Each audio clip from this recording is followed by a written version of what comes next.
অহা নৱেম্বৰৰ পৰা 17 নৱেম্বৰলৈকে নলবাৰী ৰাস মহোৎসৱ বিগত বছৰসমূহৰ দৰে এইবেলিও 13 দিনীয়া কাৰ্যসূচীৰে হ'ব।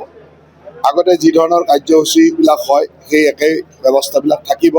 তাৰ লগে লগে এইবাৰ আমি জুবিন গাৰ্গ ডাঙৰীয়াৰ প্ৰতি এটা শ্ৰদ্ধাঞ্জলি অনুষ্ঠান ৰাখিব বিচাৰিছোঁ, যি শ্ৰদ্ধাঞ্জলি অনুষ্ঠানত অহা 7 তাৰিখে 7 নৱেম্বৰৰ দিনাখন গৰ্ডন খেলপথাৰত একেলগে 5,000 পৰা 10,000 শিল্পী মানে আমাৰ জনসাধাৰণে একেলগে জুবিন গাৰ্গ ডাঙৰীয়াৰ কেইবাটাও গানৰ সংমিশ্ৰণেৰে আধা ঘণ্টা বা 40 মিনিটৰ এটা কাৰ্যসূচী কৰিব।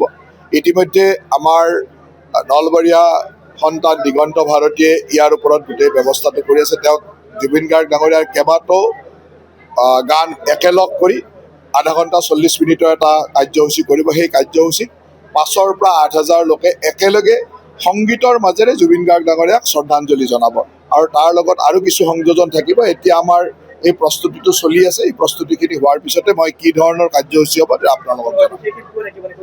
নিশ্চয়কৈ থাকিব, কেইবাজনো শিল্পী থাকিব। তাৰ লগতে সাধাৰণ মানুহে গানৰ মাজেৰে তেওঁক শ্ৰদ্ধাঞ্জলি জনোৱাৰ যিটো ব্যৱস্থা সেই ব্যৱস্থাটো ৰাখে। এতিয়া দিগন্ত ভাৰতীয়ে পৰিকল্পনা কৰি আছে, তেওঁৰ লগত মই বহি গোটেইখিনি কথা আগবঢ়াম। এতিয়া জাষ্ট প্ৰাৰম্ভিকভাৱে আমি কি কৰিম সেইটোৱে সিদ্ধান্ত লৈছোঁ আৰু যেতিয়াই গোটেইখিনি হ'ব আপোনালোকক জনাম। যিকোনো খবৰৰ বাবে যোগাযোগ কৰক 7099017330 লগতে 7099017110 নম্বৰত।